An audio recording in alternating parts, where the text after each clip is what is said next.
ரோஹிணி சிக்கி சின்ன பின்னமாகிறத பார்க்கறதுக்கு யாரெல்லாம் ஆர்வமா இருக்கீங்களோ அவங்களாம் நம்ம வீடியோக்கு லைக் பண்ணிக்கோங்க. ஆமாங்க, இதுக்கப்புறம் ரோஹிணிக்கு ஃபுல்லாக கெட்ட காலம் அப்படின்னு சொல்லலாம். ஏன்னா இதுக்கப்புறம் ரோஹிணி தப்பிக்கவே முடியாது. ஒவ்வொரு விஷயம் அவங்க பண்ண தப்பு எல்லாமே அவங்கள சேர்த்து துரத்த போகுது அப்படின்றதுல எந்த ஒரு மாற்று கருத்தும் கிடையாது. ரோஹிணி இப்போ புதுசாக ஒரு திட்டம் போட்டிருக்காங்க. அது என்ன அப்படின்னு பார்த்தீங்கன்னா, ஒட்டுமொத்த குடும்பமும் எல்லாருமே மனோஜுக்கு எதிராக இருக்கிறாங்க அப்படின்ற மாதிரி மனோஜ்க்கு வந்து புரிய வைக்கிறாங்க. மனோஜ் கிட்ட அப்படி காயின் பண்ணால் மனோஜ் என்ன நினைப்பாரு, இந்த குடும்பம் எல்லாமே தமக்கு எதிராக நிற்குது, ஸோ அதனால இந்த குடும்பம் நமக்கு வேண்டாம் அப்படின்னு சொல்லி உதறி தள்ளிடுவார். அப்படி உதறி தள்ளிட்டு ரோஹிணி கூட வரணும் அப்படின்றது தான் ரோஹிணியோட எண்ணம். அதுக்காக தான் இப்போ புதுசாக ஒரு விஷயம் பண்ணுறாங்க. என்ன பண்ணுறாங்க அப்படின்னா, இந்த குடும்பத்தில் யாருக்குமே நீ முன்னேறதுல விருப்பமே கிடையாது, எல்லாரும் சும்மா என்னோட பையன் சொல்லிக்கிறாங்க, பட் உண்மையிலே யாருக்குமே அந்த குணம் கிடையாது அப்படின்ற மாதிரி ரோஹிணி சொல்கிறாங்க. ரோஹிணி சொல்றது மட்டும் இல்லாம நம்ம போய் அத்தைகிட்ட கேட்போம், அத்தைகிட்ட இந்த வீடே அவங்க பேர்ல இருக்கட்டும் அப்படின்னு சொல்லி கேட்போம். அப்படி கேட்டாவது அவங்க பணத்தை தருவாங்களா அப்படின்னு சொல்லி பார்க்கலாம் மனோஜ். அப்படி அவங்க கொடுக்கல அப்படின்னா நீ என்ன முடிவு எடுக்க போற, இந்த வீடு நம்ம கையை விட்டு போகக்கூடாது அப்படின்னு சொல்ற, ஆனா இருந்தாலும் உனக்கு உதவி செய்யறதுக்கு யாருமே இல்லை அப்படின்றது வேதனையான விஷயம் தான் மனோஜ். இப்போ நம்ம என்ன பண்ணலாம், ஆன்ட்டிகிட்ட போய் பேசி பார்க்கலாம், மற்ற யாருக்கிட்டையும் பேச வேணாம், ஆன்ட்டி வீடு தானே, ஆன்ட்டி சொன்னாங்கன்னா நிச்சயமா இது நடக்கிறதுக்கான வாய்ப்பு இருக்குது அப்படின்னு சொல்லி ரோஹிணி மனோஜை தூண்டி விடுறாங்க. போய் விஜயா கிட்ட பேசுறாங்க, ஆன்ட்டி அந்த வீடு உங்க பேர்ல தான் ஆன்ட்டி இருக்க போகுது, நீங்க எதற்காக அந்த வீடு வேணான்னு சொல்றீங்க, பாருங்க எவ்வளவு நாளைக்கு தான் இந்த குட்டி வீட்டிலே நீங்க இருப்பீங்க, விஜயா அப்படின்னா ஒரு கெத்து இல்லையா, ஸோ விஜயா அப்படின்னா ஒரு மாசு இல்லையா, நீங்க எவ்வளவு பெரிய வீட்டில் இருக்க வேண்டிய ஆள் தெரியுமா, இதற்கான நேரம் வந்து இப்போ வந்திருக்குது, நீங்க மட்டும் சொன்னீங்க அப்படின்னா இந்த வீடை வித்துட்டு நம்ம அந்த வீட்டுக்கு போயிடலாம், அந்த வீட்டில் அது உங்க ராஜ்யமா தான் இருக்கும், அது உங்க வீடாக தான் இருக்கும் அப்படின்ற மாதிரி ரோஹிணி காயின் பண்றாங்க. ரோஹிணியை பொறுத்த வரைக்கும் விஜயா வச்சு அவங்களுக்கு எந்த பிரச்சனையும் கிடையாது. ஏன்னா விஜயாவுக்கு பணத்தை தூக்கி எறிஞ்சா அவங்க பாட்டுக்கு அமைதியாக இருந்துருவாங்க அப்படின்றது ரோஹிணிக்கு நல்லா தெரியும். ரோஹிணியை பொறுத்த வரைக்கும் பிரச்சனை அப்படின்னு பார்த்தீங்கன்னா முத்து மீனா தான். ரவி சுருதியை வந்து அவங்க கணக்கில் எடுத்துக்கிடலை. ஏன் அப்படின்னா முத்து மீனா இவங்க ரெண்டு பேரும் தான் ரோஹிணியோட குழந்தைய கிறிஷை தத்தெடுக்கணும் அப்படின்னு சொல்லி சுற்றிக்கிட்டு இருக்காங்க. அப்படின்றதுனால இவங்களுக்கு யாரு கூட பிரச்சனை அப்படின்னா அது நம்ம முத்து மீனா கூட மட்டும்தான் பிரச்சனை. ஸோ அவங்க ரெண்டு பேர்த்த வீட்டை விட்டு துரத்துறதுக்காக தான் இவ்வளோ ஏற்பாடுகள் பண்ணிக்கிட்டு இருக்காங்க. இப்போ நம்ம விஜயாவுக்கு வந்து 2 ஆப்ஷன் கொடுக்குறாங்க. இந்த வீட்டில் இருக்குன்னா கூட இருங்க, ஒன்றும் பிரச்சனை கிடையாது, இது உங்கள் வீடாகவே இருந்துட்டு போட்டோம், ஆனால் அந்த வீடு மனோஜால் வாங்க முடியாமல் போயிருமா ஆண்டி அப்படின்ற மாதிரி சென்டிமெண்ட்டாக அட்டாக் பண்ணுறாங்க. அந்த வீடு வந்து மனோஜுக்கு சொந்தமான வீடு, 30 லட்ச ரூபா அட்வான்ஸ் எல்லாம் கொடுத்துருவாரு, 2 லட்ச ரூபா வந்து லோன் வந்தனையும் கொடுத்துருவாரு, ஆனால் இன்னும் 70 லட்ச ரூபா கொடுத்தா மட்டும்தான் அந்த வீடு சொந்த வீடாக மாறும் அப்படின்ற மாதிரி கொஞ்சம் கொஞ்சமாக பிரெயின் வாஷ் பண்ணுறாங்க. ஏன் அப்படின்னா மனோஜுக்காக விஜயா வந்து என்ன வேணா செய்வாங்க அப்படின்றது ரோஹிணிக்கும் மனோஜுக்கும் நல்லாவே தெரியும். அதனால தான் இவங்க போய் விஜயாவை அப்ரோச் பண்ணுறாங்க. ஏன்னா விஜயா வந்து எப்படியாவது ஈஸியாக ஏமாத்திடலாம். விஜயா வந்து பெருசாக எந்த கேள்வியும் கேட்க மாட்டாங்க. விஜயா பொறுத்த வரைக்கும் அவங்க சந்தோஷமா இருக்கணும், அவங்களுக்கு கையில் வந்து பணம் இருக்கணும், வீடு இருக்கணும், வாசல் இருக்கணும், பெரிய பணக்காரியாக வாழணும் அப்படின்றது தான் அவங்களோட ஆசைன்றதுனால அவங்க கிட்ட போய் இப்படி ஒரு விஷயத்த சொன்னால் நிச்சயமாக வந்து அவங்க ஓகே தான் சொல்லுவாங்க. ரைட்டுமா, எனக்கு எந்த பிரச்சனையும் கிடையாது, எனக்கு சந்தோஷம் தான் அப்படின்னு சொல்லுவாங்க. அப்படின்றது இவங்க எல்லாருக்குமே நல்லா தெரியும். அதனால தான் இவங்க 2 பேரும் போய் நம்ம விஜயாவை அப்ரோச் பண்ணுறாங்க. விஜயா வந்து நான் யோசிச்சு சொல்கிறேன் அப்படின்னு சொல்லிட்டாங்க. இல்லைப்பா நான் யோசிச்சு சொல்கிறேன், இது என் சம்மந்தப்பட்ட முடிவு மட்டும் கிடையாது, முத்து, ரவி, அப்புறம் அண்ணாமலை இவங்க எல்லாரும் சம்மந்தப்பட்ட முடிவு அப்படின்றதுனால எனக்கு கொஞ்சம் டைம் கொடு, நான் யோசிச்சு எந்த விஷயத்தினாலும் சொல்கிறேன், ஏன்னா எடுத்தோம் கவுத்தோம் அப்படின்றது இந்த விஷயத்தில் சொல்லிட முடியாதுப்பா அப்படின்ற மாதிரி அவங்க சொல்கிறாங்க. ஸோ அவங்க சொல்கிறதும் சரின்னு தான் படுது. ஏன் அப்படின்னா அவங்க வந்து எடுத்தோம் கவுத்தோம் அப்படின்னு சொல்லிட்டு ஏற்கனவே ஒரு முறை மனோஜுக்கு வந்து அந்த வீட்டை அடமானம் வச்சு காசு வாங்கி கொடுத்தாங்க. அந்த காசை மனோஜ் என்ன பண்ணுறாரு அப்படின்றது எல்லாருக்குமே நல்லா தெரியும். மறுபடியும் இதே ஒரு சுச்சுவேஷன் வந்துருச்சு அப்படின்னா விஜயாவால் தப்பிக்க முடியாது. ஏன்னா அண்ணாமலை வந்து ஏற்கனவே கோபமாக இருக்கார் விஜயா மேலே. இப்போ மேலும் வந்து மனோஜை ஊக்குவிக்கிற விதமாக இவங்க பண்ண விஷயங்கள் வந்து கண்டிப்பாக அவருக்கு எரிச்சலை ஏற்படுத்தும். இதுக்கப்புறம் எனக்கு எந்த சம்மந்தம் இல்லை அப்படின்னு சொல்லிட்டு கிளம்பினாலும் ஆச்சரியப்படுறது கிடையாது. அந்த பையன் தான் நம்ம விஜயாவுக்கு உடுக்கடிக்குது அப்படின்னு சொல்லலாம். சரி, இப்போ விஜயா அடுத்து என்ன பண்ண போறாங்க அப்படின்னா அவங்களுக்கு 2 ஆப்ஷன் கொடுத்துருக்காங்க. ஒன்று வந்து இந்த வீடை விற்க வேணாம், நீங்கள் இங்கே இருங்க, சேஃப், ஓகே, ஒன்றும் பிரச்சனை கிடையாது, ஆனால் இதுக்கப்புறம் வந்து நான் அந்த வீட்டுக்கு போனதுக்கப்புறம் நீங்கள் அந்த வீட்டில் பங்கு கேட்டுக்கிட்டோ இல்லை மகன் அப்படின்ற உறவு கொண்டாடிக்கிட்டோ நீங்கள் அங்கே வரக்கூடாது அப்படின்ற மாதிரி இவங்க வந்து மிரட்ட ஆரம்பிச்சிட்டாங்க. ஸோ இன்னொரு ஆப்ஷன் என்ன அப்படின்னா நீங்கள் அந்த வீட்டுக்கு பதில் இந்த வீட்டை விற்று இதில் வர காசு நீங்கள் எனக்கு கொடுத்தீங்க அப்படின்னா அந்த வீடு உங்கள் பேரில் தான் இருக்க போகுது. ஏன்னா அந்த வீடு என் பேரில் இருக்கணும் அப்படின்ற அவசியம் கிடையாது, உங்களுக்கு அப்புறம் நீங்கள் எதுவாக இருந்தாலும் எனக்கு தான் கொடுப்பீங்கன்றது எனக்கு நல்லா தெரியும். ஸோ அதனால அந்த வீடு நான் உங்கள் பேரில் தான் வாங்க போகிறேன், அந்த வீடு வந்து உங்கள் பேரில் தான் இருக்கும், ஸோ நீங்கள் இருக்கிற வரைக்கும் அங்கே கிங் அப்படின்னா அது நீங்கள் தான் அப்படின்ற மாதிரி சொல்லி ஒரு பக்கம் வந்து கொஞ்சம் மிரட்டுற மாதிரி சில விஷயங்கள் பண்ணாலும் இன்னொரு பக்கம் பார்த்தீங்கன்னா லைட்டாக பிரெயின் வாஷ் பண்ணுற மாதிரி எதை சொன்னால் விஜயா வந்து அடி வாங்குவாங்க அப்படின்றது நல்லா தெரிஞ்சுக்கிட்டு தான் நம்ம மனோஜ் அண்ட் ரோஹிணி 2 பேரும் சேர்ந்து இப்படி ஒரு பிட்டை போட்டுருக்காங்க. ஏன்னா இப்படி சொன்னால் நிச்சயமாக என்ன பண்ணுவாங்கன்னா யோசிப்பாங்க, இந்த வீடு என்ன குப்பையாக இருக்குது, இதை விட அந்த வீடு பார்த்தோம்னா செம்மையாக இருக்குது, பக்கத்தில் பீச் ஹவுஸ் இருக்குது அப்படின்ற மாதிரி அவங்கள எப்படியெல்லாம் பிரெயின் வாஷ் பண்ண முடியுமோ அந்த அளவுக்கு பிரெயின் வாஷ் பண்ணி அந்த விஷயங்கள் எல்லாம் அப்படின்றதெல்லாம் சொல்லியிருக்காங்க. இப்போ விஜயா கையில் தான் இருக்குது. அவங்க என்ன முடிவு எடுக்க போகிறாங்க, அவங்க எடுக்கிற முடிவு யாருக்கு சாதகமாக இருக்கும் அப்படின்னா எல்லாருக்குமே நல்லா தெரிஞ்ச விஷயம் தான். மனோஜுக்கு சாதகமாக தான் அவங்க எந்த முடிவுனாலையும் இப்போ வரைக்கும் எடுப்பாங்க, எடுத்துக்கிட்டு இருக்காங்க. ஸோ அதே மாதிரி இந்த விஷயத்துலையும் அவங்க எடுத்தாங்க அப்படின்னா இதுக்கப்புறம் விஜயா நடுத்தரவுக்கு வரதை யாராலையும் தடுக்க முடியாது. காரணம் என்ன அப்படின்னா அது ஏமாற்றப்பட்ட ஒரு வீடு அப்படின்னு சொல்லலாம். ஏன்னா அந்த வீட்டோட ஹவுஸ் ஓனர் வேற யாரோ 2 பேர் ஏமாற்றி பணத்துக்காக வித்துட்டு போயிட்டாங்க. ஆனால் மனோஜ் அதையும் நம்பி பக்கத்தில் யாருக்கிட்டையாவது விசாரிக்கலாம் இது யாரோட வீடு அப்படின்னு சொல்லி அந்த ஒரு பேசிக் நாலேஜ் கூட மனோஜுக்கு இல்லை அப்படின்னா அவர் ஏமாறுறது தப்பே இல்லை அப்படின்னு தான் சொல்லி ஆகணும். கொஞ்சமாவது பேசிக் அறிவு இருந்துச்சு அப்படின்னா அந்த வீடு யார் பேரில் இருக்குது அப்படின்னு சொல்லி ஒரு 10 வயசில் போய் கேட்டாலே சொல்லிடுவாங்க. இந்த மாதிரி நாங்கள் வீடை வாங்க போகிறோம், இது யாரோட பேரில் இருக்குது, எதுவும் இல்லைங்க இருக்குதா, என்ன ஏது அப்படின்னு சொல்லி கேட்டாலே அவங்க வந்து எல்லா விஷயத்தையும் சொல்லிடுவாங்க. எந்த பேரில் இல்லை அப்படின்ற மாதிரி சொல்லிட்டாங்க அப்படின்னா அதுக்கப்புறம் அந்த வீடை வாங்கியிருந்துருக்கலாம். ஆனால் இவங்க பண்ண அவசர புத்தியால் 3 கோடி ரூபாய்க்கு வருது 5 கோடி ரூபா வீடு அப்படின்றதுனால அவங்க என்ன பண்ணுறாங்க அப்படின்னா அந்த வீடை வாங்குறதுக்கு பிளான் பண்ணியிருக்கிறாங்க. பட் இது வந்து என்னைக்கா இருந்தாலும் பிரச்சனை தான். ஒரு நாள் இல்லாட்டி ஒரு நாள் இவங்க அந்த வீட்டில் இருக்க போகிறாங்க, இவங்க வாடகையும் கொடுக்காம இருப்பாங்க. அப்போ ஹவுஸ் ஓனர் வருவார், யாரா நீங்கள், உங்களுக்கு என்னடா வேணும், வீட்டில் இருக்கீங்க ஓகே, ஆனால் வாடகையும் கொடுக்காம நீங்கள் பாட்டுக்கு தைரியமாக இருக்கிறீங்க அப்படின்னா உங்களுக்கு என்னடா எவ்வளோ திமிரு இருக்கும் அப்படின்னு சொல்லிட்டு அவர் கேட்க போகிறாரு. அவர் கூட சண்டைக்கு போகிறாங்க. யார் வீட்டில் வந்து யார் உரிமை கொண்டாடுறது, இது ஏன் வீடு அப்படின்ற மாதிரி இவங்க சொல்ல, என்னது உங்கள் வீடு, அடே யாரா நீங்களாம், என் வீட்டில் கொஞ்ச நாள் நான் வந்து ஊருக்கு போயிட்டேன் அப்படின்றதுனால வீட்டை சொந்தமாக்கிக்கிறீங்களா அப்படின்னு சொல்லி அவர் ஆர்குமெண்ட் பண்றாரு. என்ன சொல்றீங்க, இது நாங்க ஆல்ரெடி வாங்கிட்டோம் அப்படின்ற மாதிரி மனோஜ் சொல்ல, நீங்க வாங்கிட்டீங்களா, டே என் வீட்டை எப்ப எனக்கே தெரியாம வாங்கினீங்க அப்படின்ற மாதிரி கேட்க அதுக்கப்புறம் போலீஸ்க்கு வந்து புகார் போகுது. அப்பதான் அந்த ஹவுஸ் ஓனர் சொல்றாரு, எங்க இது என்னோட வீடுங்க, இவங்க வந்து தவறுதலா வாங்கிட்டே அப்படின்னு சொல்றாங்க, என்கிட்ட இவங்க வாங்கவே இல்லை அப்படின்ற மாதிரி அவர் சொல்ல அப்போ மனோஜ் வந்து விசாரிக்கிறாங்க, என்னப்பா என்ன சொல்றீங்க, இவர் வந்து வாங்கவே இல்லைன்றாங்க, நீங்க வந்து வீடை வாங்கிட்டேன்னு சொன்னீங்க, இவர்கிட்ட வீடு வாங்கினீங்களா அப்படின்ற மாதிரி கேட்க, இவர்கிட்ட வாங்கல, நாங்க வேற 2 பேர்கிட்ட வாங்கணும் அப்படின்ற மாதிரி சொல்றாங்க. வேற 2 பேரா, யார் வேற 2 பேர், எங்க அவங்களோட டீட்டெயில்ஸ் கொடுங்க அப்படின்னா அவங்க ஃபோன் பண்ணா ஃபோன் சுவிட்ச் ஆஃப். ஏன்னா அவங்க வந்து ப்ராடு தானே, அவங்க வந்து ராமத்தை போட்டாங்க. ஸோ இதுக்கப்புறம் அவங்க ஃபோன் பண்ணாலும் எடுக்க போகிறது கிடையாது. எப்படி எடுப்பாங்க, யார்கிட்டையும் நீங்கள் காசு கொடுத்து ஏமாந்துருக்கீங்க அப்படின்ற மாதிரி அந்த ஹவுஸ் ஓனர் சொல்ல அப்போ தான் நம்ம ரோஹிணிக்கும் மனோஜ்க்கு ஒரு பயம் வருது. அது போக இப்போ தான் முத்து மேலே வந்து பாசம் வருது. ஏன்னா முத்து நினச்சா இந்த விஷயத்தை தடுத்திருந்துருக்கலாம். முத்து ஆரம்பத்திலே சொன்னார், வேணாண்டா அவனை பார்த்தா ப்ராடு மாதிரி தெரியுது அப்படின்னு சொல்லி சொன்னார். முத்து சொன்னதெல்லாம் ஒரு பக்கம் இருக்கட்டும், மீனா சொன்னாங்க. மீனா என்ன சொன்னாங்க அப்படின்னா, எங்க நீங்கள் வந்து பணம் கொடுக்க போகிறீங்க எல்லாம் ஓகே தான், ஆனால் நீங்கள் போகும்போது குடத்தை தட்டி விட்டு போயிருக்கீங்க, நிறக்கூட தண்ணி, அது வந்து கொஞ்சம் அபஸ்த குணம் மாதிரி தெரியுது, எதுவாக இருந்தாலும் பார்த்து செய்யுங்க, பொறுமையாக எந்த டிசிஷன்னாலும் எடுங்க அப்படின்ற மாதிரி கோயிலில் வச்சே சொன்னாங்க. அப்பையும் வந்து உங்களுக்கு பொறாம மீனா, நாங்கள் வீடு வாங்குறதுல உங்களுக்கு பிடிக்கல அப்படின்ற மாதிரி சொன்னாங்க. ஸோ அப்பயாவது மீனா சொல்கிறத கேட்டுருந்துருக்கலாம். முத்து வந்து ஒரு எக்ஸாம்பிளோட சொன்னார், என்னடா ஹவுஸ் ஓனர்னு சொல்கிற வாடகைக்காரில் போய்கிட்டு இருக்கான், இது ஏதோ ப்ராடு மாதிரி தெரியுதுரா அப்படின்ற மாதிரி சொன்னார். அப்பயாவது கேட்டுருந்துருக்கலாம். ஆனால் எதையுமே கேட்காத மனோஜ் கடைசியில் வந்து எங்கே வந்து நிற்கிறார் அப்படின்னா மறுபடியும் போலீஸ் ஸ்டேஷனுக்கு தான் போகணும். ஏன்னா வேறு வழி கிடையாது, ஏமாந்துட்டாங்க இல்லையா, இதுக்கப்புறம் ஃபோன் பண்ணாலும் எடுக்க போகிறது கிடையாது. அப்போது அந்த ஹவுஸ் ஓனர் சொல்கிறாரு, ஒருங்கு முடியாத வீடை காலி பண்ணிருங்கப்பா, நீங்க வந்து யார்கிட்டயே பணம் கொடுத்து ஏமாந்துருக்கீங்க, பக்கத்துல யார்ட்டையாவது 4 பேர்ட்ட விசாரிச்சு பார்த்தா தெரிஞ்சிடும் இது யாரோட வீடு, இவங்க தான் ஹவுஸ் ஓனரா அப்படின்னு சொன்னா தெரிஞ்சிட போகுது. நீங்க பாட்டுக்கு யாரோ 2 பேர் வந்து இதுதான் எங்க வீடுன்னு சொன்னா நீங்க எந்த தைரியத்துல வாங்குனீங்க, எப்படி நீங்க வாங்குனீங்க அப்படின்ற மாதிரி கேட்குறாங்க. ஸோ வசமாக சிக்கியிருக்காரு மனோஜ். இதுக்கப்புறம் ஏற்கனவே ஒரு முறை 27 லட்ச ரூபா ஏமாத்தினாரு, இன்னைக்கு அதை விட ஒரு கூட 3 லட்ச ரூபா வாங்கியிருக்காரு. என்ன நடக்க போகுது, ஏன்னா இவர் வந்து அடிக்கடி பணம் ஏமாந்துக்கிட்டு இருக்காரு அப்படின்றது கண்டிப்பாக வீட்டில் உள்ள எல்லாருக்குமே தெரியும். மனோஜ் ஒரு ஏமாத்துக்காளி அப்படின்னு சொல்லிட்டு இவர் ஏமாறுறாரோ இல்லையோ, இவரெல்லாம் வீராப்பு ஏமாத்துறதெல்லாம் குடும்பத்துக்குள்ள மட்டும்தான் இவரால் செய்ய முடியும். ஆனால் வெளியே இவர் கிராமத்தை போட்டு போயிடுவாங்க. இப்போ இந்த விஷயம் தெரிய வந்துச்சு அப்படின்னா வீட்டில் வந்து காரி மூஞ்சில மனோஜ் மூஞ்சில துப்பிடுவாங்க.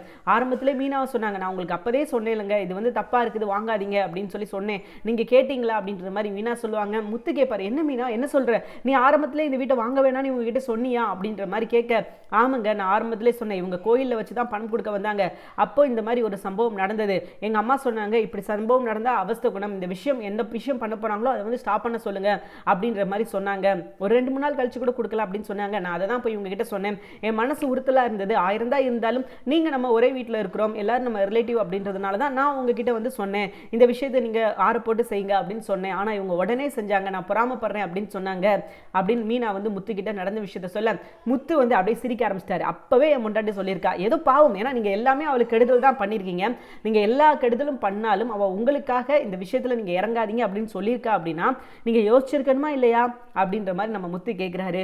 ஸோ இப்போ மூஞ்ச கொண்டு போய் எங்க வச்சுக்கிறாங்கன்னு தெரியல. இந்த இடத்துல மனோஜ் வந்து நேக்கா ரோகிணியை கோர்த்துட்டாரு. ரோகிணி நான் அப்பவே சொன்னேன், மீனா வந்து இந்த விஷயங்கள்லாம் தெரிஞ்சவா, அதோ ஏதோ சொல்றா, அதுல வந்து ஒரு சரியா எனக்கு தோணுது, நான் சொன்னேன், நீ கேட்டியா, மீனா பொறாமப்படுறான்னு என்கிட்ட சொன்னியா அப்படின்ற மாதிரி சொல்ல ரோஹிணி மீனா பொறாமப்படுறாங்க அப்படின்ற விஷயத்த சொல்லியிருக்காங்க அப்படின்றது அங்கே உள்ள எல்லாருக்கும் ஷாக்கிங்காக இருக்குது. ஏன்னா மீனா எதற்காக பொறாமப்படணும்? இவங்க வீடு வாங்கினாங்கன்னா அவங்களுக்கு நல்லது, இவங்க வீடை வாங்கி தனியாக போயிட்டாங்க அப்படின்னா மேலே ரூம் காலியாகும், அந்த ரூமை இவங்க எடுத்துக்கலாம் அப்படின்றது தான் இவங்களோட எண்ணமாக இருந்தது. இப்போ வரைக்கும் அவங்க அதை பற்றி தான் யோசிச்சுக்கிட்டு இருக்காங்க. அவங்க 2 பேர் வீடு வாங்கி தனியாக போயிட்டாங்கன்னா நமக்கு ஹாப்பி தான், ஏன்னா நமக்கு வந்து எந்த பிரச்சனையும் கிடையாது, நம்ம வந்து என்ன பண்ணிடலாம், அவங்க ரூமை நம்ம எடுத்துக்கலாம், ஓ சோ செம்ம ஜாலி அப்படின்ற மாதிரி தான் இவங்க பிளான் போட்டிருந்தாங்க. அதுக்கப்புறம் இவங்களுக்கு வந்து சேர்த்து வச்ச பணம் எல்லாம் மிச்சம் தானே, அந்த வீடு கட்டணும் அப்படின்றதுக்காக சேவிங்ஸில் வச்சுருந்தாங்க, அது எல்லாம் ஒரு சேவிங்ஸ் தான். ஸோ அதனால இவங்களுக்கு நல்ல விஷயம் நடக்கும் அப்படின்னு சொல்லி பிளான் பண்ணிக்கிட்டு இருந்தாங்க. ஆனால் இவங்க எதிர்பாராத விதமாக எந்த ஒரு நல்ல விஷயமும் அவங்க வாழ்க்கையில் நடக்கலை அப்படின்னு தான் சொல்லலாம். ஏன்னா அந்த வீடை ஏமாந்துட்டு திருப்பி இந்த வீட்டிலே வந்து தஞ்சம் கொடுத்துட்டாங்க, எங்களுக்கு கொஞ்சம் இடம் கொடுங்கடா டே, நாங்களும் இந்த வீட்டுக்குள்ளே வரோண்டா அப்படின்னு சொல்லிட்டு வந்து நிற்கிறாங்க. இப்போ முடிவு வந்து அண்ணாமலை கையில் தான் இருக்குது. இந்த வீட்டில் நீங்கள் ஹாலில் இருக்கணும்னா இருந்துக்கோங்க, இல்லை அப்படின்னா நீங்கள் பெட்ரூமே கிடையாது உங்களுக்கு, நீங்கள் 2 பேரும் வீடு வாங்கிட்டு தனியாக போகலாம் அப்படின்ற அளவுக்கு நீங்கள் பிளான் பண்ணீங்க. ஒருவேளை நீங்கள் வீடு வாங்கிட்டு தனியாக போயிருந்தீங்க அப்படின்னா அந்த ரூம் யாருக்கு போயிருக்கும்? முத்து மீனாவுக்கு போயிருக்கும். ஸோ இதுக்கப்புறம் அந்த ரூம் முத்து மீனாவுக்கு தான். உங்கள் 2 பேருக்கு வீடு கிடையாது, ரூம் கிடையாது, நீங்கள் ஹாலில் படுக்கணும். ஏன்னா இவ்வளோ நாள் அவங்க 2 பேரும் ஹாலில் படுத்திருந்தாங்க இல்லையா, நீங்கள் ஹாலில் இருக்கணும் அப்படின்னா இருங்க, இல்லை அப்படின்னா நீங்கள் வேறு எங்கேயாவது வீடு பார்த்தோ இல்லை வாடகை வீடு பார்த்தோ நீங்கள் போய்க்கோங்க அப்படின்ற மாதிரி அண்ணாமலை ரொம்ப ஸ்ட்ராங்காக சொல்கிறாரு. மனோஜுக்கு அப்போ தான் வந்து வைத்தறிச்சலாக இருக்குது, என்னடா அது நம்ம பண்ண தப்பு இவ்வளோ பெரிய பாதிப்பை ஏற்படுத்தும் அப்படின்றது அவருக்கு தெரியல. ஸோ இதே நேரம் தான் ஜீவாவும் இங்கே இறங்கியிருக்காங்க. ஸோ ஜீவா வந்து இறங்கியிருக்காங்க அப்படின்னா நிச்சயமாக பிரச்சனையும் கூட சேர்ந்து இறங்கியிருக்கும் அப்படின்றதுல எந்த ஒரு மாற்று கருத்துமே கிடையாது. ஜீவா கிட்ட ஒரு பயங்கரமான ஒரு ரகசியம் இருக்குது, பயங்கரமான ஒரு உண்மை இருக்குது.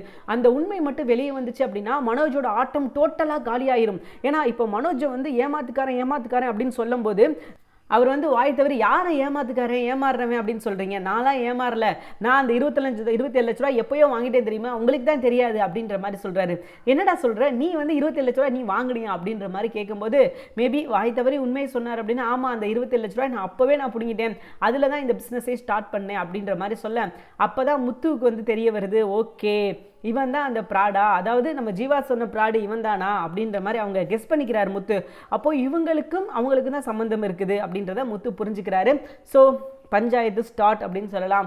அது ஒரு விஷயம். அதாவது இன்னொரு விஷயம் நடந்துச்சுன்னா எப்படி நடக்கும் அப்படின்னா ஜீவாவே சொல்லிடுவாங்க இவங்க 2 பேர் தான் அந்த ப்ராட் அப்படின்னு சொல்லி அவங்க சொல்கிறதுக்கு வாய்ப்பு இருக்குது. ஏன்னா அவங்களும் வந்து அந்த ரெஜிஸ்ட்ரேஷன் போன முறையே வந்திருக்கணும், பண்ணியிருக்கணும், ஆனால் அது கொஞ்சம் மிஸ் ஆயிடுச்சு, இவங்க பணத்தை பிடிங்கிட்டாங்க அப்படின்றதுனால பண்ண முடியாமல் போயிடுச்சு. ஸோ மனோஜ் கிட்ட வாங்கின 30 லட்ச ரூபாய் வச்சு அங்கே அவங்க பிஸ்னஸ் ஸ்டார்ட் பண்ணி அவங்க பிஸ்னஸ் நல்லா போக லைசன்ஸ் வாங்க, அதாவது இங்கே ஒரு பிரான்ச் ஓப்பன் பண்ணுறதுக்காக இங்கே வந்து ரெஜிஸ்ட்ரேஷனுக்காக வந்திருக்காங்க. அந்த 27 லட்ச ரூபாய் வாங்கி மனோஜ் இன்னும் நாசமாக தான் போயிருக்காரே தவிர, ஏன்னா இவங்களோட அடுத்த பிளான் என்ன அப்படின்னு பார்த்தீங்கன்னா சந்தோஷி சார்ட்ட கேட்கலாம் அப்படின்றது அடுத்த பிளான். நமக்கு யாருமே உதவி செய்ய இருக்கார் அப்படின்னு சொல்லி யோசிக்கும் போது தான் சந்தோஷி சார் இருக்கார்ல, நம்ம அவர்கிட்ட கேட்போம், அவர் நிச்சயமாக நமக்கு உதவி பண்ணுவார் அப்படின்ற மாதிரி ஒரு கணக்கு போட்டிருக்காங்க. ஐயோ அவர் ஏன் உங்களுக்கு உதவி பண்ணணும் அப்படின்றத நம்மளோட ஒரு எண்ணமாக இருக்குது. இவங்களை பொறுத்த வரைக்கும் ஒரே ஒரு விஷயம் தான், என்ன அப்படின்னு பார்த்தீங்கன்னா அவங்க வந்து நமக்கு உதவி பண்ணாங்கன்னா ரொம்பவே நல்லா இருக்கும், நம்ம வேற லெவலுக்கு போயிடலாம், நம்ம அடுத்த கட்டத்துக்கு போயிடலாம் அப்படின்றது தான் இவங்களோட எண்ணமாக இருக்குது.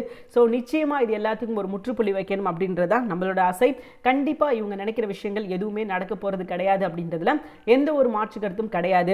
ஏன்னா ரோஹிணி வந்து ஒரு நல்ல விஷயத்துக்காக இதை பண்ணல, அவங்கள பொறுத்த வரைக்கும் சுயநலம் முழுக்க சுயநலம். ரோஹிணியை பொறுத்த வரைக்கும் சுயநலம் மட்டும்தான் ரீசனே தவிர அதை தாண்டி ஒரு விஷயம் கூட இல்லை அப்படின்னு தான் சொல்லி ஆகணும். ஏன்னா இவங்க என்னென்ன பிளான் போட்டிருக்காங்க, என்னென்ன விஷயங்கள் பண்றாங்க அப்படின்னா மனோஜை வந்து தனியாக கூட்டிட்டு போயிட்டோம் அப்படின்னா நமக்கு எந்த பாதிப்பும் கிடையாது. மனோஜ் தனியாக வந்துட்டான் அப்படின்னா நம்ம வந்து சந்தோஷமா இருக்கலாம், ஹாப்பியா இருக்கலாம், நம்மளோட வாழ்க்கையில வந்து பிரச்சனை அப்படின்ற ஒரு விஷயமே இருக்காது. நம்ம வந்து நம்ம உண்டு நம்ம குடும்பம் உண்டு அப்படின்னு சொல்லி பார்க்கலாம். அடுத்து கொஞ்ச நாள் நம்ம கிறிஷை தத்தெடுக்கலாம் அப்படின்னு சொல்லி இவங்க ஒரு டிராமா போட்டு கிறிஷை தத்தெடுக்கிற மாதிரி தத்தெடுத்து கிறிஷையும் இவங்க கூட வச்சுக்கலாம் அப்படின்றது தான் இவங்களோட பிளான். ஸோ அந்த பிளான் மட்டும் சரியாக நடந்துச்சு அப்படின்னா ரோஹிணி எந்த விஷயத்துலையும் சிக்காமல் அழகாக தப்பிச்சிருவாங்க. ஆனால் இப்போ எல்லாமே வந்து ஜீவாவோட கையில் தான் இருக்குது. ஜீவா வந்து அந்த உண்மையை சொன்னாங்க அப்படின்னா மனோஜ் ரோஹிணியை பற்றின விஷயங்கள் வந்து வெளியே வந்துடும். ஏன்னா இவங்க 2 பேரும் எவ்வளோ பெரிய ப்ராடு, எவ்வளோ பித்தலாட்டம் பண்ணிக்கிட்டு இருக்காங்க அப்படின்ற முதற்கொண்டு எல்லா விஷயமும் வெளியே வந்துச்சுன்னா தான் கதை வந்து நல்லா இருக்கும். இப்போ வரைக்கும் நம்ம எதிர்பார்க்கிற விஷயங்கள் பார்த்திங்கன்னா எதுவுமே நடக்க மாட்டேங்குது. நம்மளும் எதிர்பார்ப்பு எல்லாமே கடைசி வரைக்கும் எதிர்பார்ப்பாகவே ஆயிருமோ நம்ம அப்படின்ற மாதிரி தான் நமக்கு தோணுது. ஏன்னா இப்போ வரைக்கும் நம்ம எதிர்பார்த்த விஷயங்கள் இவ்வளோ நாள் வரைக்கும் நடக்கலை அப்படின்றது தான் நிதர்சனமான உண்மை. ஏன்னா ஒரு ப்ராடு 2 ப்ராடு கிடையாதுங்க. ரோஹிணி பண்ணதில் 75% இல்லை 90% ப்ராடு தான் சொல்லி ஆகணும். அதனால் 75 மீதி 15 என்ன பண்ணுவாங்க? ஸோ எதுவுமே பண்ண முடியாது. அதனால் 75 இல்லை 95 அவங்க ப்ராடு தான் அப்படின்னு சொல்லி ஆகணும். அவ்வளோதான். அவங்கள பற்றின விஷயங்களை சொல்கிறதுக்கு ப்ராடு அப்படின்னு சொல்லிட்டு கேட்டாலே போதும். ஏன்னா முத்து அடிக்குறாட்டி சொல்லுவார் ப்ராடு ப்ராடு ப்ராடுன்னு சொல்லிட்டு. ஸோ எல்லா விஷயங்களும் முத்துவுக்கு நல்லாவே தெரியும். ஆனால் இருந்தும் ஏன் ரோஹிணி மேலே யாருக்குமே சந்தேகம் வர மாட்டேங்குது அப்படின்றதாங்க நம்மளோட கேள்வியாக இருக்குது. ஏன்னா ரோஹிணியை பற்றின சந்தேகங்கள் வந்து முத்துவுக்கு வந்து ஆரம்பத்துலேருந்தே இருந்தாலும் ஆனால் முத்து அதை எதுவுமே பெருசாகவே எடுத்துக்க மாட்டேங்கிறாரு. அதை பற்றின ஒரு கன்சிடரே பண்ண மாட்டேங்கிறாரு. அவர் என்ன நினைக்கிறார் அப்படின்னா, என்ன பண்ணிக்கிட்டு இவங்க யாராக இருந்தால் நமக்கு என்ன அப்படின்னு நினைக்கிறாரோ மேபி அது வந்து தெரியலை. ஸோ கொஞ்சமாவது முத்து வந்து இவங்க யார், என்ன விஷயங்கள் பண்ணிக்கிட்டு இருக்காங்க, இவங்களோட நோக்கம் என்ன அப்படின்றத கண்டுபிடிக்கிறதுக்கான ஏற்பாடுகள் பண்ணால் மட்டும்தான் நல்லா இருக்கும். ஸோ அதெல்லாம் விட்டுட்டு முத்து அதனால் சந்தேகம்லாம் வருது ரோஹிணி மேலே. ரோஹிணி ஏதோ ப்ராட் பண்ணுறாங்க, ஏதோ தப்பான விஷயங்கள் பண்ணுறாங்க அப்படின்ற மாதிரிலாம் தோணுது நம்ம முத்துவுக்கு. ஆனால் இருந்தாலும் என்ன, அது அப்படியே வந்து இழுத்து மூடிடுறாரு. கொஞ்ச நாள் வந்து அந்த விஷயத்தை வந்து டாக்காக போகுது, அதுக்கப்புறம் வந்து அது வந்து அப்படியே ஆஃப் ஆயிடுது, அதை வந்து அப்படியே ஆஃப் பண்ணிடுறாரு. ஸோ இந்த விஷயங்கள் இல்லாமல் இதுக்கப்புறம் வந்து ரோஹிணி மாற்றுறதுக்கான என்னென்ன வேலைகள் இருக்குதோ அந்த வேலைகள் எல்லாம் நடக்கணும் அப்படின்றதா நம்மளோட ஆசை.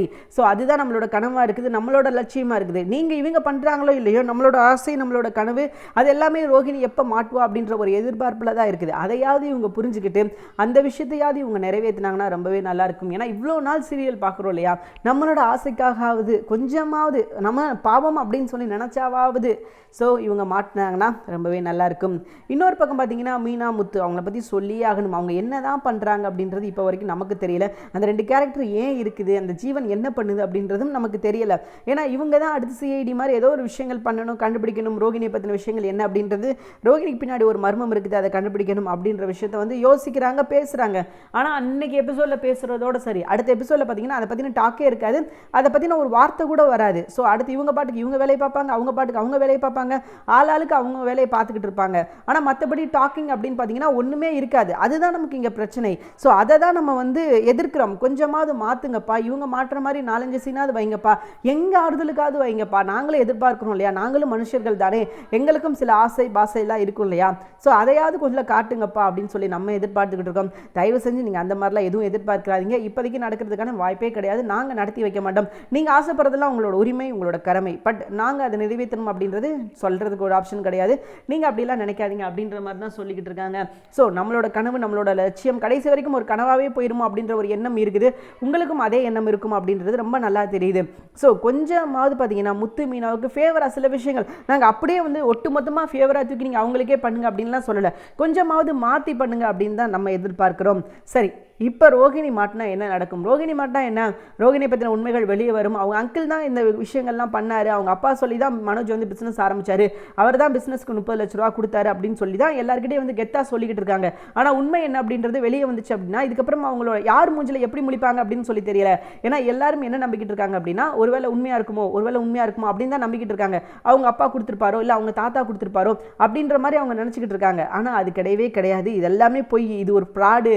இந்த பணம் யாரோட பணம், அண்ணாமலையோட பணம், இது வந்து அண்ணாமலைக்கு சேர வேண்டிய பணம், அந்த பணத்தில் தான் இவன் பிஸ்னஸ் ஆரம்பிச்சிருக்கான் அப்படின்ற விஷயம் தெரிய வந்தால் இந்த வீட்டில் நிச்சயமாக இருக்க முடியாது. ஏன்னா ஒரு ஏமாத்து 2 ஏமாத்து கிடையாதுங்க, மனோஜ் பண்ணது முக்காவாசி இந்த விஷயத்தில் ஏமாத்து. ஸோ அப்போ தான் இந்த பிரச்சனை வரும். ஏன்டா டே உனக்குலாம் அறிவு இருக்கா, அறிவு இல்லையா, நீ வந்து இவ்வளோ விஷயத்தை ஏமாந்துருக்க, ஏற்கனவே ஒரு 27 லட்ச ரூபா ஏமாந்துருக்க, இப்போ ஒரு 37 லட்ச ரூபா ஏமாந்துருக்க, உனக்குலாம் வெக்கமாவே இல்லையாடா அப்படின்ற மாதிரி கேட்கும்போது தான் மனோஜ் வளருவார். என்ன வளருவார் அப்படின்னா, யாரை பார்த்து ஏமாந்துருக்கேன்றீங்க, நான்லாம் ஏமாறல, ஆல்ரெடி நான் அந்த 27 லட்ச ரூபாய் நான் வாங்கி தான் நான் இந்த பிஸ்னஸை ஸ்டார்ட் பண்ணேன் அப்படின்ற மாதிரி சொல்ல அண்ணாமலைக்கு இன்னும் கோபம் அதிகமாகிடுச்சு. ஏன்னா நீ வாங்கின வரைக்கும் ஓகே, வாங்கிட்டு அந்த காசை மறைச்ச பார்த்தியா, அதுதான்டா இதுதான்டா நீ அப்படின்ற மாதிரி மனோஜை வந்து குத்தி காட்டுறாரு. அவர் மட்டும் கிடையாது, முத்தும் காரி துப்புறாரு. ஏன்னா அவனுக்குலாம் கொஞ்சமாவது வெக்கமான சூடு சொன்னே ஏதாவது கொஞ்சோண்டியாவது இருக்குதாடா, இருந்தால் நீ இந்த விஷயத்த பண்ணியிருப்பியாடா, நம்ம அப்பா பாவண்டா, அவர்கிட்ட சொல்ல வேண்டாமா, இவ்வளோ பெரிய விஷயம் பண்ணியிருக்க, அந்த காசை நீ திருப்பியும் வாங்கியிருக்க, அதை ஏன் நீ அப்பா கிட்ட இருந்து மறைச்ச, உனக்கு கொஞ்சம் கூட வெக்கமானம் சூடு சொரணை எதுவுமே கிடையாதாடா அப்படின்ற மாதிரி தான் அவரும் காரி துப்புறாரு. வீட்டில் உள்ள எல்லாருமே காரி துப்புனாலும் நான் துப்புனா தொடச்சிக்கிருவேன், என்னை பற்றி நீங்கள் என்ன நினச்சிக்கிட்டு இருக்கீங்க, ஸோ நெவர், நான் எதுக்குமே பயப்பட மாட்டேன், யார் வேணால் என்னை துப்பிட்டு போங்க, அதை பற்றி நான் டோன்ட் கேர், அதை பற்றி எனக்கு கவலையே கிடையாது, யார் என்ன, இதை விட நான் பெரிய பெரிய அசிங்கத்தெல்லாம் பார்த்துட்டேன், பெரிய பெரிய கேவலத்தெல்லாம் பார்த்துட்டேன், இதெல்லாம் என்ன விஷயம் அப்படின்ற மாதிரி உதிட்டு தான் போவார். ஆனால் அண்ணாமலை இப்போ கொடுக்க போகிற தண்டனை வந்து சரியான தண்டனையாக இருக்கும் பட்சத்தில் நிச்சயமாக மனோஜுக்கு இன்னொரு முறை தப்பு செய்யணும் அப்படின்ற எண்ணமே தோணாத அளவுக்கு அவருக்கு வந்து செஞ்சு விடணும் அப்படின்றத நம்மளோட ஆசை. ஏன்னா இவர் நாளுக்கு நாள் இவரோட அட்டகாசம் வந்து தாங்க முடியல அப்படின்னு தான் சொல்லியாகணும். ப்ராடு, பித்தலாட்டம், பொய் சொல்கிறது, களவாடுறது, ஏன்னா அதையும் செஞ்சுட்டாரு. மீனா கிட்ட இருந்து செயின் எல்லாம் எடுத்து களவாண்டு அதையும் அடகு வச்சு அதையும் ஒரு பெரிய பஞ்சாயத்தாக போச்சு. ஸோ எல்லா பஞ்சாயத்துலையும் தப்பிச்சுக்கிட்டே இருக்காரு மனோஜ். இதுதான் நமக்கு எரிச்சலை ஏற்படுத்துது. ஏங்க எல்லா தப்பும் பண்ணுறாங்க, மீனா ஏதாவது ஒரு சின்ன விஷயம் பண்ணிட்டா போதும் அவளை முதல் வீட்டை விட்டு வெளியே போக சொல் அப்படின்னு சொல்லி ஒட்டுமொத்தமாக குடும்பமே வந்து நிற்கும். அப்போ இவங்கெல்லாம் பண்ணும்போது அது வந்து தப்பாகவே தெரியலையே அப்படின்ற கேள்வி தான் நமக்கு இருக்குது. மீனா பண்ணால் மட்டும்தான் தப்பு, அப்போ இவங்களாம் பண்ணால் தப்பு கிடையாதா? ஸோ தப்புன்றது யார் பண்ணாலும் தப்பு அப்படின்ற ஒரு முடிவை தான் நம்ம அண்ணாமலை எடுக்கணும். தப்பு யார் பண்ணாலும் அது தப்பு தான், அவங்க வந்து இந்த வீட்டில் இருக்கக்கூடாது அப்படின்னு முடிவெடுத்துட்டா முதல்ல ரோகிணி மனோஜை வீட்டை விட்டு அடிச்சு துரத்தணும். நீங்கள் 2 பேரும் எவ்வளோ பெரிய சேட்டை பண்ணிக்கிட்டு இருக்கீங்க, போகலா வெளியேன்னு சொல்லி துரத்தணும். அங்கிட்டு சுருதி ரவிக்குமே இவங்க பண்ணுற விஷயங்கள் எதுவுமே பிடிக்கல. முன்னாடி வந்து ஆரம்பத்தில் வந்து இவங்க பண்ணுற விஷயங்கள் எதுவும் ஓகேவா அப்படின்னு தெரிஞ்சாலும் இப்போ பார்த்தீங்கன்னா நாளுக்கு நாள் இவங்க பண்ணுற விஷயங்கள் வந்து அவங்களுக்கே எரிச்சலை ஏற்படுத்துது. என்னடா இவங்க இப்படி பண்ணிக்கிட்டு இருக்காங்க, சரி இவங்கெல்லாம் ஒரு மனுஷங்க தானா அப்படின்ற மாதிரி அவங்களே யோசிக்க ஆரம்பிச்சிட்டாங்க. அந்த மாதிரி தான் இருக்குது இவங்க பண்ணுற விஷயங்கள்லாம். ஏன்னா இவங்க பண்ணுற செயல்கள்லாம் பார்த்தீங்கன்னா எப்படி இருக்குது அப்படின்னா, அவங்க ஏதோ எந்த குற்றமும் பண்ணாதவங்க மாதிரியும் மித்த எல்லாரும் அவங்கள வந்து குற்றவாளி ஆக்குற மாதிரியும் தான் இவங்க பண்ணிக்கிட்டு இருக்காங்க. ஸோ இந்த விஷயங்கள்லாம் மாறணும், இவங்களை பற்றின விஷயங்கள் வந்து வெளியே வரணும் அப்படின்னா அது இப்போ நம்ம ஜீவா கையில் தான் இருக்குது. ஜீவா என்ன விஷயம் பண்ண போகிறாங்க, ஜீவா மட்டும் உண்மையை சொல்லிட்டாங்கன்னு வச்சுக்கோங்களேன், அவ்வளோதாங்க மனோஜோட ஆட்டம் இதோட முடிஞ்சிடும். மனோஜ் இதுக்கப்புறம் தப்பிக்கவே முடியாது. ஏன்னா மனோஜை பற்றின விஷயங்கள் வந்து ஜீவாவுக்கு நல்லாவே தெரியும். அந்த ப்ராடு யார் என்ன ஏது அப்படின்றத எல்லாமே ஜீவா புட்டு வச்சுட்டாங்கன்னு வச்சுக்கோங்களேன் முத்துட்ட. அவ்வளோதான், சொல்கிறதுக்கு ஒரு விஷயம் கூட கிடையாது. மனோஜோட ஆட்டம் இதோட முடிஞ்சிரும் அப்படின்னு சொல்லலாம். மனோஜ் இதுக்கப்புறம் நினச்சாலும் தப்பிக்க முடியாது. மனோஜை பற்றின விஷயங்கள் வெளியே வந்துருச்சுனாலே போதும், ரோஹிணியும் அந்த வீட்டில் இடம் கிடையாது, ரோஹிணியும் அடித்து துரத்திடுவாங்க. ஸோ இப்படியாக நம்ம எதிர்பார்ப்புகள்லாம் ரொம்ப அதிகமாக தெரிஞ்சாலும் நம்ம எதிர்பார்ப்புகள் அப்படின்றது ரொம்ப சிம்பிளான எதிர்பார்ப்புகள் தான். ரோஹிணியை பற்றின விஷயங்கள் வெளியே வரணும் அப்படின்றத நம்ம எதிர்பார்க்குறோம். அதை தாண்டி நமக்கு பெருசாக எந்த ஒரு ஆசையும் கிடையாது இல்லையா. ரோஹிணி ஜெயிலுக்கு போகணும் அப்படின்னு நினச்சோமா? இல்லை, வீட்டில் உள்ளவங்களுக்கு ரோஹிணியை பற்றின விஷயங்கள் வந்து தெரிய வரணும். ரோஹிணி எவ்வளோ பெரிய ப்ராடு, ஏன்னா ரோஹிணியை வந்து உயர்த்தியும் இப்போ வந்து சுருதியை தாழ்த்தி கூட பேச ஆரம்பிச்சிட்டாங்க. ரோகிணியை வந்து ஹையில் வைக்கிறாங்க, சுருதியை அதுக்கும் கீழே மீனாவோட கம்பேர் பண்ணுற அளவுக்கு அவங்க வந்துட்டாங்க. அவகிட்ட பணம் இருந்தாலும் என்ன அவளுக்கு வந்து மதிக்க தெரியல. இவங்களுக்கு பணமும் வேணுமா, இவங்களையும் மதிக்கணுமா? ஸோ அப்படின்னா மட்டும்தான் அது நல்ல மருமகளாம். சொல்கிறதுக்கு ஒரு விஷயம் கூட கிடையாது. விஜயாவோட இந்த பேராசை பெருநஷ்டம் அப்படின்ற மாதிரி விஜயாவுக்கு ஒரு சரியான ஆப்பு நடந்தால் மட்டும்தான் யார் உண்மையான பாசம் இருக்குது, யார் உண்மையான மருமகள் அப்படின்றத அவங்க புரிஞ்சுக்கிடுவாங்க. ஏன்னா மீனா வந்து காலை சுற்றி வர்றாங்க. மீனா வந்து அவங்களுக்கு எல்லா விஷயமும் பண்ணுறாங்க, அவங்க என்ன சொன்னாலும் அவங்க செய்கிறாங்க. ஆனால் மீனாவோட அருமை வந்து அவங்களுக்கு தெரியல. மீனாவோட அருமை தெரிய வேண்டியதற்கான காலம், நேரம், சூழ்நிலை இது எல்லாமே வரும்போது இவங்க மூஞ்சை எங்கே கொண்டு போய் வச்சுக்குவாங்க அப்படின்னு சொல்லி தெரியல. ஆனால் மூஞ்சை வந்து எங்கேயுமே கொண்டு போய் வச்சுக்க முடியாது அப்படின்றது தான் நிதர்சனமான உண்மை. இவங்க பண்ணுற விஷயங்களுக்கு நம்ம மீனா வந்து பதிலடி கொடுக்கணும் அப்படின்றத நம்மளோட ஆசை. இவங்களெல்லாம் பாவமே பார்க்கக்கூடாது. இவங்க பாவம் பார்க்குற அளவுக்கு இவங்க ஒர்த்தா அப்படின்னு கேட்டிங்கன்னா ஒர்த்தே கிடையாது. இவங்களை வந்து அசிங்கப்படுத்தலாம், இவங்க அவமானப்படுத்தலாம், இவங்களை துக்கப்படுத்தலாம், துயரப்படுத்தலாம், எத்தனை படுத்தினாலும் நம்ம விஜயா திருந்த மாட்டாங்க அப்படின்றதுல எந்த ஒரு மாற்று கருத்தும் கிடையாது. தேங்க்யூ ஃபார் வாட்சிங்.